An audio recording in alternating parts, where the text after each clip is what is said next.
All right, let's talk quarterback. Shedeur Sanders remains hot. In fact, Aaron, he is now, I forgot to put it in my notes, so let me grab it on the phone because I know I put it in our group text. He is now number one in the country when it comes to football NIL valuation. Shedeur Sanders, $4.1 million estimate from on 3. Arch Manning 2.9, Caleb Williams 2.6, Travis Hunter 1.8, Colorado brand, geez. Evan Stewart 1.7. Okay, Evan Stewart. I was a bit surprised to see that. Quinn Ewers sneaking in the top 10 as well. But whatever. The point is, Shedeur Sanders is Colorado. Everything about it is just in fuego right now. And Mel Kiper agrees.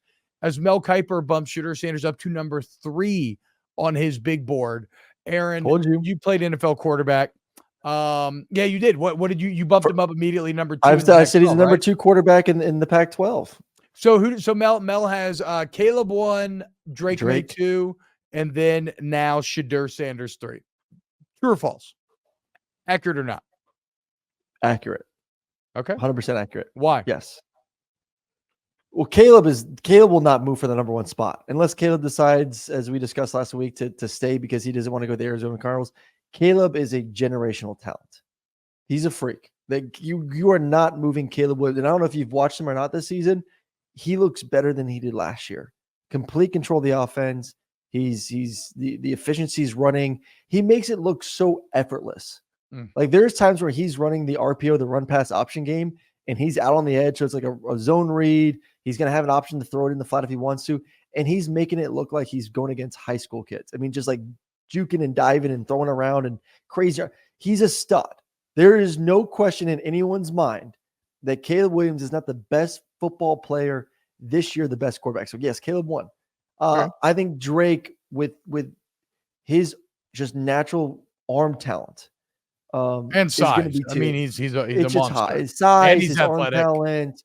I think Shedeur has. I don't know if there's anything like elite to Shedeur Sanders. Like I need to see his throwing in person, but the ball doesn't pop out like it does Drake. It doesn't pop out like it does Caleb. But what does he do well? He's good size. He's athletic. He can make all the throws. He's a great decision maker. He can extend the plays, and he can perform under an incredible spotlight. Okay. So what is weird about everything you just said is, to go back to my analogy from Saturday, or my comp on Saturday, that all applies to Joe Burrow. Like the ball never jumped out of Burrow's hands in college. It was more about his touch, his placement. Like we said, they both hold on to the ball in college. Like somebody was trying to say, oh, Colorado's like second in the country and pressure's given up or something. I'm like, it doesn't really do anything for me, because a lot of times it's just because Shedeur Sanders is looking for more and he can pull it off and he's confident enough to look for more. So that's just interesting to hear you say that, because that is kind of the same report that was on Burrow with him coming out of college. And the swagger too. I think that's the biggest thing. Yep. Can you jump into my locker room tomorrow and own this football team? If I'm going to pay you $40 million over 4 or 5 years, whatever the new rookie contract is going to be, can you take the bull by the horns and lead grown men? And to me, there's no doubt that Shedeur can get in there and walk into a huddle day one and dudes will respect him. Now, I want to be clear about, go ahead. No. Like that's a big deal for these scouts. Like they don't want this baby back bitch quarterback coming there with no balls. Like you need to have some balls when you step in that huddle. It's grown men. You're leading grown ass men that have families, that this is their livelihood. Why are you talking about Zach Wilson that way, dude? That's fucked up, dude. No, look, I agree. And that's another thing where Burrow scored astronomically high in the scouting department. Let's be clear on this though, because a lot of people want to see Shedeur fail right now, because that's just how the world works, right? Something gets beloved, everybody goes and say, Aaron, we're not. Do you want to see Shedeur fail, or do they want to see Deion fail? There's a difference. They want to see it all fail, Aaron. They want to see the whole thing burn. Until you whatever. I'm not going to have the debate over whether or not there's a hefty amount of people wanting him to fail.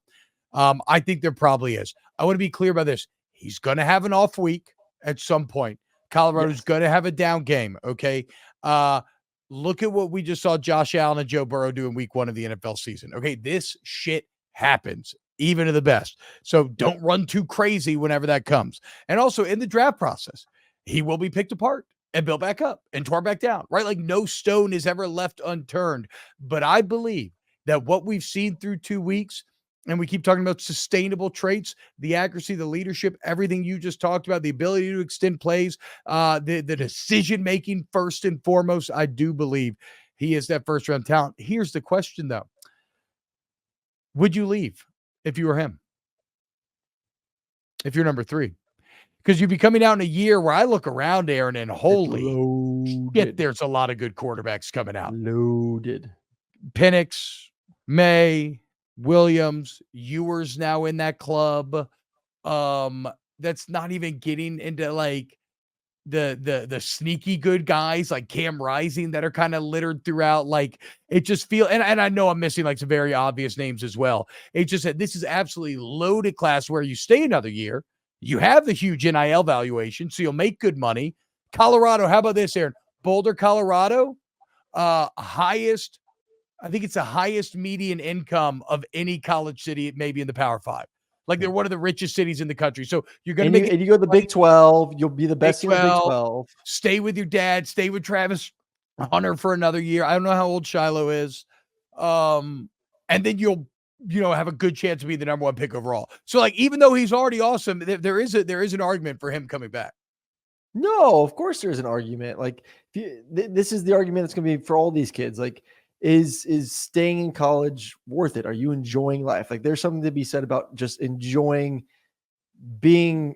It's hard to even say amateur now because they're really not an amateur with the amount of money they're making, but enjoying the college experience. If you're having a great time and you're getting paid, and you aren't the number 1 pick in the NFL draft, yeah. But at the end of the day, like this is, I think the NFL is and will always be a very quarterback needy league. The NFL is always ready to experiment with drafting quarterbacks inside the top 10 because it's not a major cap hit to them. And they know, like, if I can pick a guy in the top 10 picks and I can amass talent around him, that's the best window to win a Super Bowl that those first 5 or 6 years, why he's under that rookie contract. So there are going to be a lot of teams that look at him and say he's mature enough to play right away. Mm-hmm. He's got the talent. He's got the balls. Let's give him a chance. Yeah. So if you're a top 10 pick in the NFL draft and you go to a decent organization that's going to amass a lot of talent around you, that's pretty difficult to give up. I agree. And you know what? Maybe there's something to be said, like you're saying, for not being the number 1 overall pick if you just care about winning. But then again, being the number 1 overall pick is pretty badass. Aaron, I want to probably explore this on a later episode this week, maybe more in depth, so it doesn't go too hard here. But first-round talent quarterbacks next year.